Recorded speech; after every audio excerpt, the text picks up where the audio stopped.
Pour remercier Akadosh Baruch Hu, je vous demande de bien vouloir les applaudir déjà pour les encourager.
Vos applaudissements, s'il vous plaît. On fait dans le texte, Meteret Torah Tagdosha. La Torah, elle s'étonne. Alotam Anashim Shayut Meim Lenefesh Adam. Donc elle raconte l'histoire des deux garçons, des deux enfants de Aaron, qui se sont rendus impurs à cause de leur frère qui était mort. Gardons parenthèse. Les divrei Rabotenu Hayu Helu Mishaël Veilitzafan. Les Chachamim nous expliquent que c'était les enfants d'Aaron, Mishaël et Veilitzafan. Shetiplu Bigoufotehem Shel Nadav et Avihu, qui se sont occupés de retirer les dépouilles mortelles de leurs frères, Nadav et Avihu. Tu connais l'histoire de Nadav et Avihu? Non? Quand il y a eu l'inauguration du Mishkan, alors il y a eu une grande fête. Et puis le premier, ouais, à l'époque de Moshe Aaron. Et à ce moment-là, il y a eu la révélation de Dieu. Dieu s'est montré au Bnei Israël. Et Nadav et Avihu, qui étaient les enfants aînés de Aaron, le frère de Moshe, ils ont été pris par un excès de zèle. Et ils étaient tellement, euphoriques de l'événement, qu'ils ont voulu faire quelque chose en plus pour se rapprocher encore plus de Dieu. Qu'est-ce qu'ils ont fait? Ils ont apporté un feu étranger, un feu qui n'était pas demandé par Dieu. D'accord? Ils ont amené un feu en tant que corban, en tant que sacrifice, ils ont amené quelque chose qui n'a pas été demandé par Dieu. À ce moment-là, Dieu s'est énervé.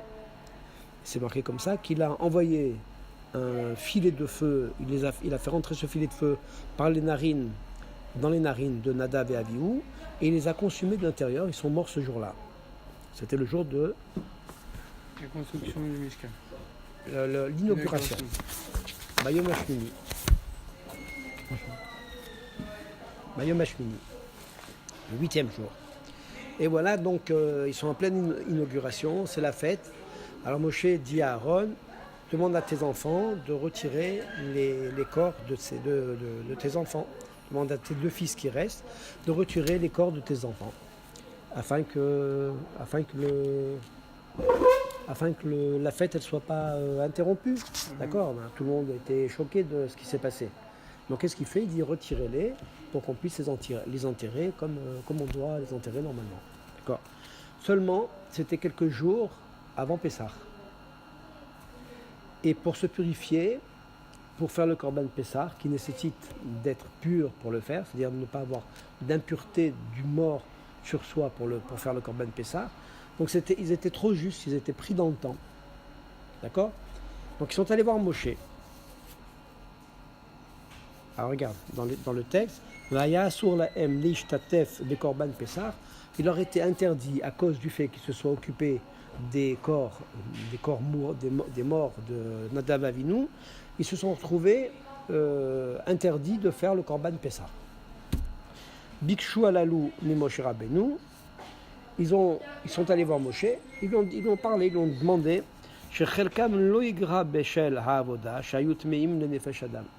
pourquoi eux, ils doivent avoir moins que les autres, dans le sens où ils ne vont pas faire le Korban Pessah, à cause du fait qu'ils se sont rendus impurs et involontairement, c'était pas de leur faute.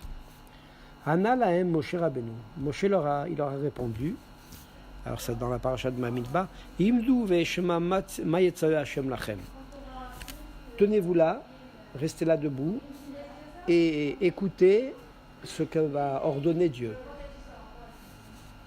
Alors la question, la manière de Moshe, comment il leur a répondu, elle est étonnante. Les Chachamim, ils se sont posé la question. Ils ont dit que Moshe, c'était quelqu'un qui était très anav. D'accord. Il était anav, très, très modeste. C'était quelqu'un qui était humble.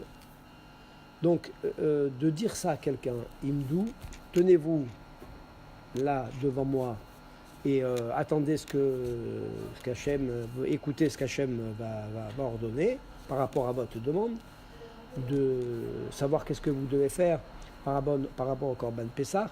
Cette manière de s'exprimer de Moshe, on la trouve nulle part. Il aurait dû leur dire simplement attendez, je vais essayer de parler à Dieu, voir s'il me répond. Mais là, on voit qu'il est sûr de lui. Donc, il montre un manque d'humilité. C'est comme si maintenant, le gars, il se la pète, quoi. Il dit attends, je vais demander à Dieu, style, c'est mon copain, je vais demander qu'est-ce qu'on va faire avec cette histoire. D'accord? C'est étonnant de la part de Moshe. Moshe Rabbeinu, c'était l'homme le plus humble du monde. Il n'y a pas quelqu'un de plus humble que lui. Donc cette manière de s'exprimer, elle a étonné les Chachamim. On pose la question, comment ça se fait que Moshe, il se soit exprimé comme ça, il leur a répondu comme ça, Imdou, tenez-vous debout, et style, bougez pas, attendez. Non, d'abord, c'est pas cabot pour eux, pour ceux qui sont venus poser la question. Et en plus, c'est un manque d'humilité de la part de Moshe, dans la mesure où il est certain maintenant qu'il va recevoir une réponse de Dieu. Eshma ma yetzaveh Hashem. Venez écouter ce qui va ordonner Dieu. Comment tu peux être sûr que Dieu va te répondre? Hachem, lui, c'est lui qui fait le pas vers Moshe. Quand il doit lui enseigner quelque chose, il doit lui apprendre quelque chose. Vaïdaber Hachem el Moshe. D'accord? Alors, il y a eu des cas, effectivement, où Moshe, il a pris les devants, mais jamais en s'adressant à Hachem directement. Par exemple, il a reproché à Dieu, pourquoi tu as fait du mal à ce peuple quand il est allé délivrer les bénis Israël, et qu'il a vu qu'il y avait une réaction négative de la part de Paro. Alors, il est allé parler à Dieu. Mais là, être sûr que Dieu va lui répondre, Ça, c'est un manque d'anava. Donc tu peux être sûr que Dieu va te répondre. C'est ton copain, c'est qui? Tu vas l'appeler, tu mets un SMS, c'est bizarre. Tu es d'accord avec moi? Alors les Mefarshim, ils essayent de trouver, bien sûr, des réponses. Alors, voilà comment ils disent. Michael Veltsafan, Velitsafan, Tiplu Bikufoteam, Shel Nadav Aviou, Bechol Gufam, Vishtokeku Lekayem Gam et Mitzvat à Pessah. Et malgré le fait qu'ils se sont rendus impurs par le fait qu'ils soient occupés des dépouilles mortelles de leurs frères, des dépouilles mortelles de leurs frères, ils voulaient quand même faire la mitzvah du Korban Pessah. C'est-à-dire que pour eux, c'était important. Et ils n'ont pas accepté. Ils se sont dit, attends, nous, on a fait la mitzvah pour honorer notre père et pour respecter Moshe Rabbeinu, et à cause de ça, alors on est privé du Korban Pessah. Ça aurait été n'importe qui. On s'en fiche, quoi. On ne fait pas le Korban Pessah, c'est pas de notre faute. Pas de notre faute. Voilà, il y a eu ce qu'il y a eu, ce qui s'est passé. On n'y peut rien. Comme on dit, à l'impossible, nul n'est tenu. C'est-à-dire qu'ils auraient pu se réfugier derrière cette attitude en se disant à eux-mêmes, bon, c'est pas grave, on le fera l'année prochaine. Oui, non. Tout le monde aurait fait ça. Maintenant, tu prends quelqu'un qui est malade la veille de Kippour. Et le médecin lui dit, écoute, tu ne peux pas jeûner. Tu n'as pas le droit de jeûner pour Kippour. Je t'interdis. Le médecin lui dit, je t'interdis de jeûner. Ouais. Qu'est-ce qu'il va faire le bonhomme? Ça va lui faire un petit peu bizarre. Ouais, je vais manger le jour de Kippour quand même et tout. Mais à aucun moment, il va dire, écoute, est-ce que je ne peux pas récupérer le jour de Kippour? Est-ce que je ne peux pas le refaire le lendemain ou le surlendemain ou quand je vais aller mieux? Non, c'est ce jour-là. Alors, les deux garçons là, Elitsafan et Michaël, ils ne savaient pas qu'Hachem il allait donner un deuxième jour de Pessah. Parce que sauf, c'est quoi quelle a été la réponse de Dieu? Est-ce que tu sais qu'est-ce qu'a été la réponse de Dieu? Il leur a dit, bon, puisque vous réclamez de faire la mitzvah, donc dans un mois, donc le Pessah Sheni, le 14 Iyar, vous allez pouvoir faire un korban de remplacement, ce qu'on appelle le Pessah Sheni. Mais quoi, s'ils ont raté... Voilà. S'ils ont raté Pessah.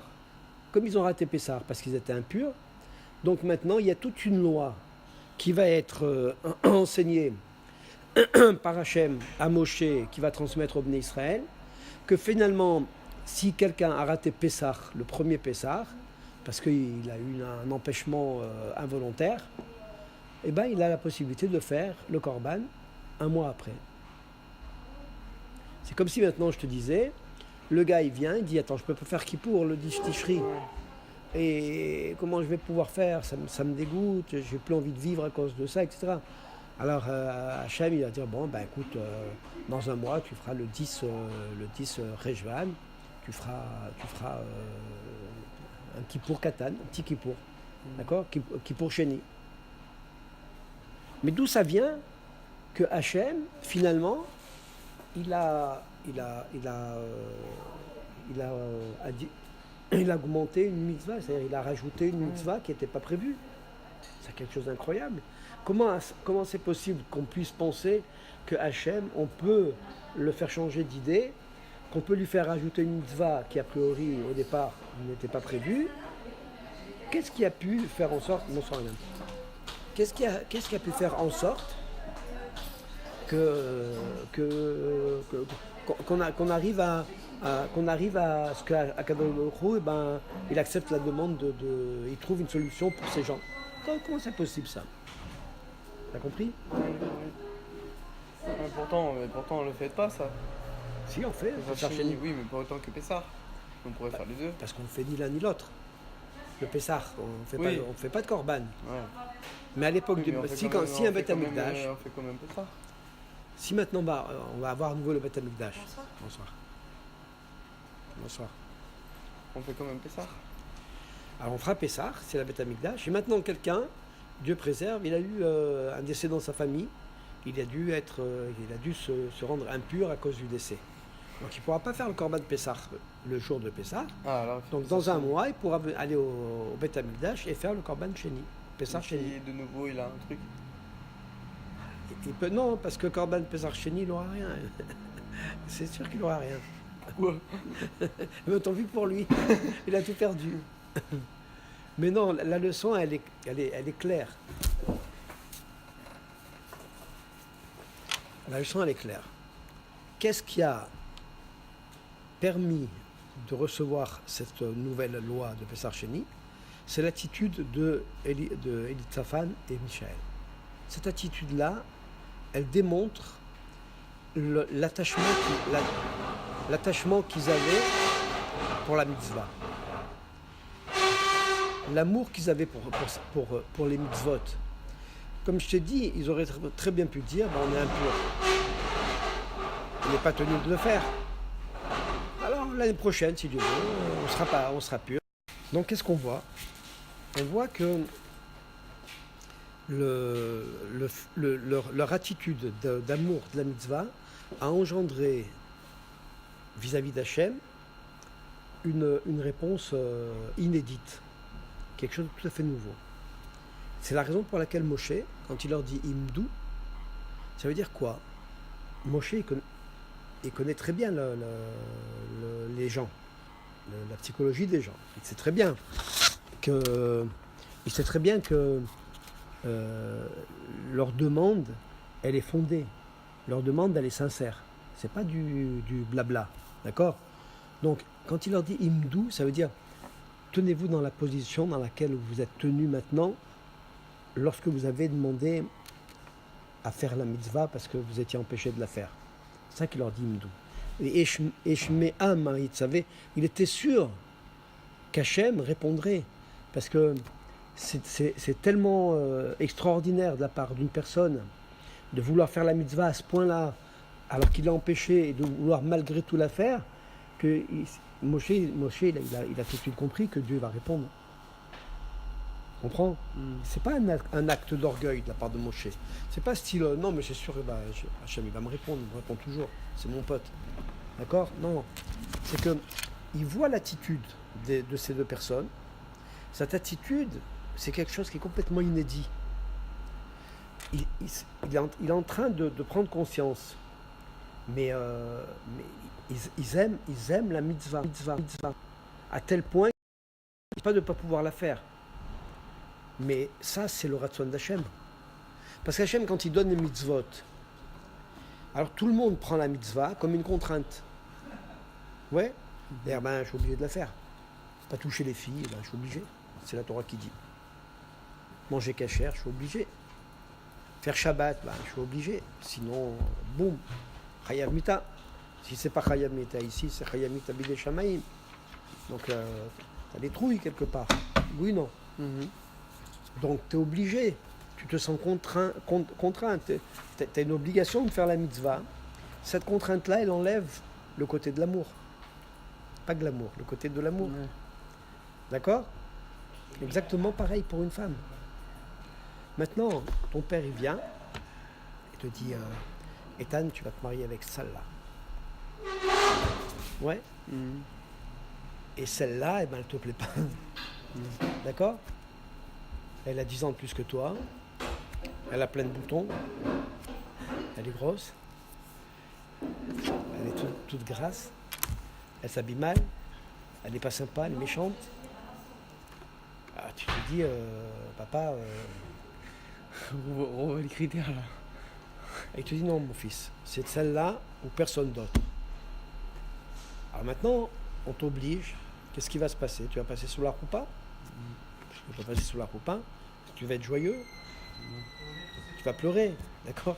Oui. Pas d'émotion, mais de tristesse. Maintenant, tu vas vivre avec elle. Tu vas rentrer dans un bel appartement parce que peut-être qu'on te l'a obligé parce qu'elle est très riche. Alors maintenant, tu rentres dans le palais. Maintenant, tu rentres dans le palais avec elle et elle est toute contente parce qu'elle a trouvé un pigeon. Donc, elle te prend par le bras. Elle est contente et tout. toi, est-ce que tu ressens la même joie? Non, non. Au contraire, tu te dis, la première occasion, Oui, mais d'un côté, tu te dis je que me si, sauve. si ton père il te dit que c'est elle, ça veut dire que c'est bien. c'est bien, mais tu l'aimes pas. Oui, D'accord, mais c'est bien. Des C'est- fois, on fait pas tout ce que C'est ce qu'on vrai. veut nous et que nos parents C'est- ils veulent. C'est vrai. Je sais pas, quand on dit moi je veux sortir ce soir, maman, et ma mère elle me dit bah non, tu sors pas. Pourtant, on est déçus. Parce qu'elle sait que c'est pour ton bien. Oui, bah alors voilà. Mais- Sauf que c'est pour mon bien alors. Mais, mais, mais ouais, mais c'est autre chose là. Parce que maintenant, quand tu sais que c'est pour ton bien, mais que c'est pas définitif, c'est-à-dire que il y a, Oui, mais c'est la même il va- chose. ben non, Pour moi, c'est la même chose. non, parce qu'il va pas y avoir quand même. Pour moi, elle m'a quand même pas laissé sortir ce. Je vais te Il y a dire, un truc où c'est un truc où je sais qu'il y a tout le monde qui va s'éclater, que je vais m'éclater cette soirée, ouais. et ma mère veut pas que j'y aille. Ouais. C'est arrivé hein, déjà. Alors tu vas être morose le soir même, Ah ouais. mais le lendemain matin, ça va te passer. Pourquoi? Parce que la déception que Bah tu as ça eue, dépend. la déception que tu as eue hier, bah, elle va durer peut-être un jour ou deux. Après, tu vas entendre ton copain dire ah, c'est dommage, je suis pas venu, on s'est éclaté et tout. Alors, ça va te faire, ça va te donner un peu les morts. Mais au bout de 2 semaines, ça y est, c'est passé. Et à la limite même, si tu as pris Moussard, tu as bien réfléchi, peut-être que tu vas me donner raison à ta mère. Tu dis, qu'est-ce que je serais allé là-bas? Ça se trouve, Ouais, je me serais peut-être. mais c'est pareil avec une C'est femme. pas pareil, Bah, parce si. que pas ta femme. Le matin, tous les matins, tu la trouves dans ton lit. Oui, Et elle te regarde. Oui, mais tu finis par trouver des qualités au final. Si tu trouves des qualités, ben, Hachem, c'est magnifique. Bah Mais oui. si maintenant tu n'en trouves pas, mais ça veut dire qu'au début, quand tu es contraint et forcé, Tu peux t'y forcer, c'est pareil. C'est que après tu l'oublies. c'est plus compliqué. Oui, mais Mais peu importe. dans le sens. Mais je suis ton un peu idée. la même chose. Je suis ton idée. Alors, C'est comme ouais. admettons. C'est comme Maintenant- admettons, je sais pas, ton père il te dit voilà, j'ai choisi un appartement, celui-là l'appartement. Et il est moche, il est tout vieillot, il est tout ça va machin. t'embêter. Voilà. Mais après, à un certain moment, tu vas dire, bon, ben, s'il l'a choisi, c'est que peut-être qu'il était super bien au niveau du prix, on a fait une bonne affaire. Ouais. Et puis qu'au niveau de la... Qu'est-ce qu'il y a? T'inquiète Ouais. pas, Et ça va te le faire. Les petites vestes, elles ont jamais mangé des grandes. Et sauf, après, tu vas apprécier l'appartement. Mais c'est un peu pareil, le mitzvot. C'est un peu pareil. Oui, bah oui. Donc maintenant, qu'est-ce que Dieu veut à la fin? Il veut que tu aimes la mitzvah. Ouais. Au début, ça va te contraindre parce que il y a toujours une ambivalence, une contradiction entre le corps et l'âme. Mais la mitzvah, elle est faite pour les deux. Mais celui qui va s'opposer le plus à la mitzvah, c'est le corps, parce que ça ne l'arrange pas. Mhm. Se réveiller bonheur, se Oui. priver de ci, se Moi je priver de ça. sais, quand au début tu fais de la bar mitzvah, tu vas le premier mois là, tu là. T'es Après, tout content et tout. après tu vas plus. Et pourquoi je sais pas. Tu vas plus. Alors que maintenant, dès que j'ai l'occasion, dès que je peux y aller, j'y vais. C'est parce Parce que je sais quand que t'es je sais jeune, que je ressens ce besoin. Oui, Ouais, mais oui. Non, je suis d'accord. Ton- Mais voilà. le corps, il est primordial vis-à-vis de l'âme. Quand on est jeune, Mhm. c'est un peu en froid, il m'a dit. Mais ils trouveront, hein, t'inquiète pas. Ils demanderont à Rafteboul. C'est l'ami de M. Benamou. Viendra, je pense. Il n'habite pas très loin non plus. Et donc, maintenant, la finalité de la mitzvah, c'est que Dieu, il veut qu'à la fin, tu trouves du plaisir là-dedans. Parce que tu as compris que c'est qu'il y a un intérêt à l'intérieur, il y a quelque chose à l'intérieur qui te convient parfaitement, qui va faire en sorte que tu vas trouver en même temps du goût dans la vie terrestre et en même temps tu vas acquérir une idée de la vie spirituelle. C'est ça la mitzvah, d'accord? Et ça c'est Moshe, quand il voit que Elitzaphan et Michel, ils ont cette réaction, il a compris qu'ils sont arrivés au bout. Il a compris que ces gens-là, ils sont arrivés à l'amour de la mitzvah. Ils sont arrivés à intégrer complètement... Pourquoi Parce qu'ils ont amené un feu. Hein? Non, ça c'est ceux qui sont morts. Elitzaphan et Michel, c'est ceux qui sont venus, Ah oui, oui, sont pardon. venus demander à Moshe, ils ont dit, écoute, nous on a enterré nos frères, et maintenant à cause de ça on peut plus faire le Corban Pessah. Alors, trouve une solution. C'est ça qu'ils ont demandé à Moshe. Ils ont dit, écoute Moshe, franchement, tu vas pas nous laisser comme ça. D'accord? Mais Moshe, lui, il demande pas mieux. Il dit, attends, mais je sais pas, moi je sais pas. C'est dans les mitzvot que Dieu m'a expliqué, qui m'a enseigné sur le Har Sinaï, j'ai pas d'alinéa, j'ai pas de parenthèse pour votre cas. Je sais pas ce qu'on va faire dans ce cas-là, mais quelque part, il sait que Dieu il va répondre. Il sait que Dieu il va rajouter quelque chose. Pourquoi? Parce que étant donné que ça vient de ce que Dieu veut en finalité, c'est-à-dire que quelqu'un aime la mitzvah, donc il sait très bien que Hachem, il va leur trouver une solution, puisque c'est exactement ce qu'il veut. On comprend? C'est la réalisation même du plan divin d'Hachem. Shalom. Shalom Alecha. Ma côté Torah, je peux répondre ou pas? Je suis en train de refaire le cours. C'est tout. Le cours d'hier? Ouais, mais plus résumé parce qu'hier on n'a pas pu faire le cours. Ils ont trop parlé. Ils ont trop parlé. Une demi-heure. La semaine prochaine, je vais leur mettre dans la tête. Alors maintenant, il y a un Pirkei Avot. Regarde le Pirkei Avot qui est là. Il te dit.